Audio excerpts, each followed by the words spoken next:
The hospital room had that strange, suspended quiet, not silence exactly, but a hum of machines, distant footsteps, the occasional muffled announcement that never quite landed anywhere. Time didn't move forward there. It pooled. I had been staring at the ceiling tiles long enough to memorize their imperfections when my phone buzzed against the plastic tray. His name lit up the screen. For a moment, and this is the embarrassing part, I felt relieved. Not because I expected warmth, just something softer than usual. Illness has a way of shrinking your standards. A simple, "How are you holding up?" would have been enough. I answered. Voices spilled through the speaker before he even greeted me. Music, laughter, clinking glasses. The sound of a house that felt full. "Oh good, you picked up," he said, his voice already stretched thin by distraction. I pictured the living room automatically. The same couch. The same loud TV. Different company. "I'm at Maya's," he added, like context mattered. "Yeah," I said. I figured. More laughter in the background. Someone saying something I couldn't make out.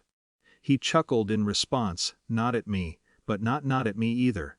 That familiar tone of shared amusement. "So listen," he said, lowering his voice only slightly. "About this weekend." My stomach tightened, though I didn't know why yet. "We're doing a little thing here," he continued. "Nothing big. Just people hanging out." Okay, a pause.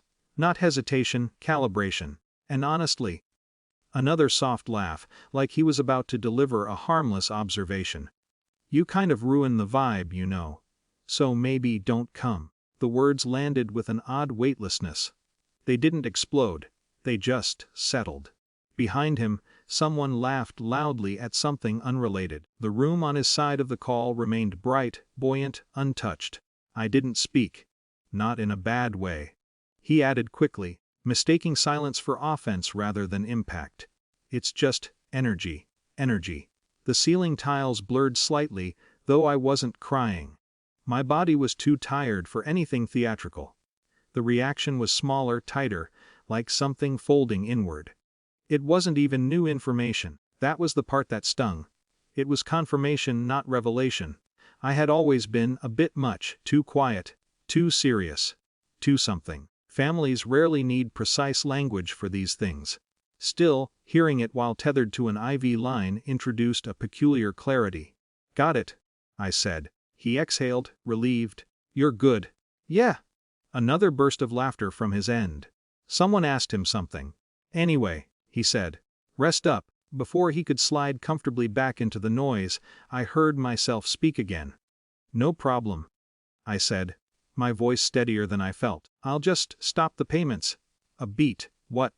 But I had already ended the call. For a few seconds nothing changed. The monitors kept blinking. The hallway kept echoing. The world didn't tilt. Then my phone vibrated. Dad. I let it ring. Again and again. By the fourth call, irritation had entered the pattern, longer rings, shorter gaps. I answered on the fifth. "What payments?" he demanded. No greeting this time. No music. "The house," I said. "What about the house?" "The mortgage, utilities, insurance." A pause thick enough to feel. "You don't pay those," he said, certainty rushing in to seal the crack. "I pay those." Another ceiling tile, a tiny hairline fracture. "I manage them," I corrected gently. "That's not the same thing." I could hear movement now. Doors opening maybe, his voice shifting away from the phone. "Dad," I said. "Whose name is on the property?" Silence. Then, sharper. "What are you talking about?" "It's under the holding company." "That's for tax purposes." "Wes. And I'm the owner."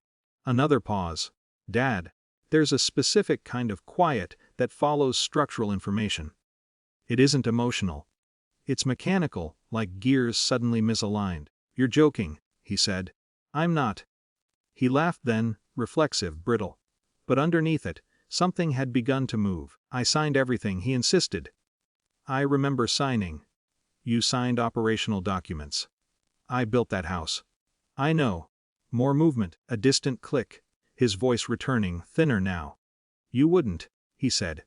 "I didn't do anything," I replied. That was the truth. There was no dramatic decision being made.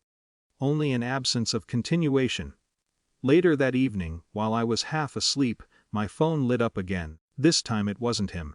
"Hello, this is Carla from West Bay Property Management." Her voice was polite, neutral.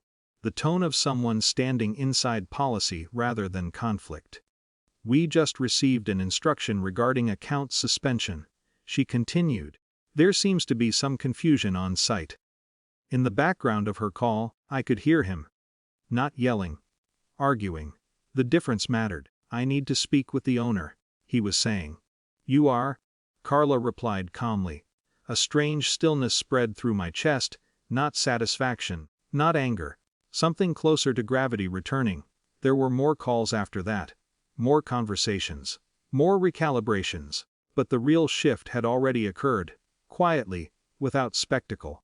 Lying there in that dim hospital room, listening to institutional language untangle years of assumption, I didn't feel victorious. Just upright. Not elevated above anything, simply no longer beneath it.